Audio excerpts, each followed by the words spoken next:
ہمارا معاملہ دیکھ لیجیے، بچوں کو ہم نہیں سمجھا سکتے،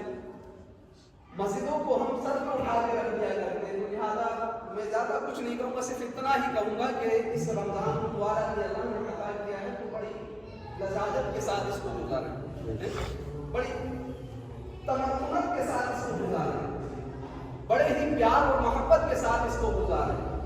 کیونکہ ہمارا معاملہ یہ ہے کہ جب رمضان شروع ہو جاتا ہے تو ہم مسجد کی کئی مالا تیار کر دیتے ہیں،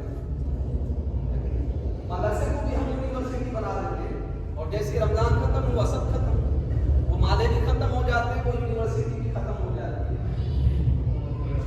لہٰذا ضروری ہے کہ اس مہینے کو ہم گزاریں محبت کے ساتھ اور پیار کے ساتھ گزاریں۔ اللہ ہمیں صحیح معنی میں رمضان مبارک کا احترام اور اس کا ادب کرنے کی توفیق عطا فرمائے۔ مولا کہیں ایسا نہ ہو کہ یہ رمضان ہم سے ناراض ہو جائے۔ دنیا کو آپ جانتے ہیں حالات کیسے چل رہے ہیں، حالات بد سے بدتر ہے، کوئی نقصان حالات نہیں سلمان اللہ اس کے رسول کے سوا، اللہ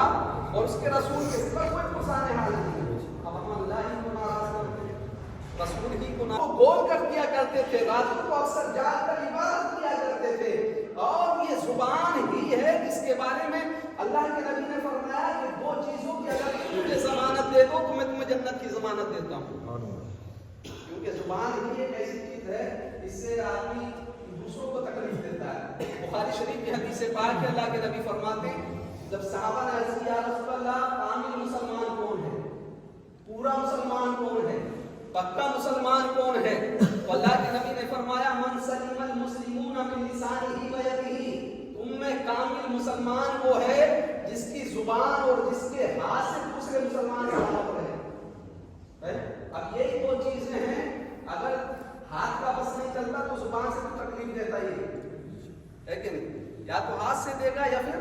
زبان سے دے گا، اور زبان کا ذکر پہلے کیا گیا کیونکہ زبان ایک ایسی چیز ہے زبان سے قریب والے کو بھی تکلیف دی جا سکتی ہے اور دور والے کو بھی دی جا سکتی ہے،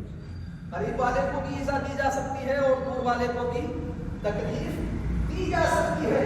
تو یہ زبان کا معاملہ ایسا اللہ کے نبی فرماتے ہیں اگر دو چیزوں کی تم مجھے ضمانت دے دو تو میں جنت کی تمہیں ضمانت دیتا ہوں۔ صحابہ اکرام نے عرض کیا رسول اللہ وہ دو چیزیں کیا ہیں، تو اللہ کے نبی نے فرمایا پہلی چیز تمہاری زبان ہے اور دوسری چیز تمہاری شرمگاہ ہے۔ پہلی چیز تمہاری زبان ہے اور دوسری چیز کیا ہے، تمہاری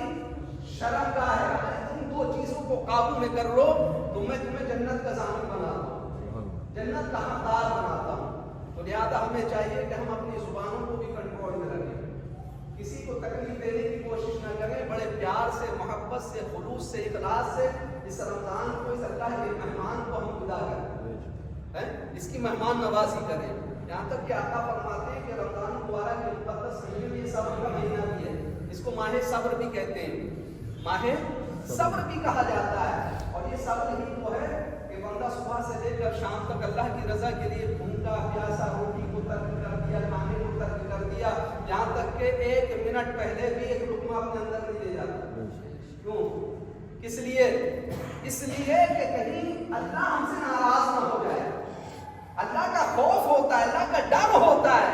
تو جب لقمہ اندر نہیں لے جا سکتا تو اللہ کے خوف کی وجہ سے، تو اللہ کے خوف کی وجہ سے کسی کا حق کیسے کھایا جا سکتا ہے؟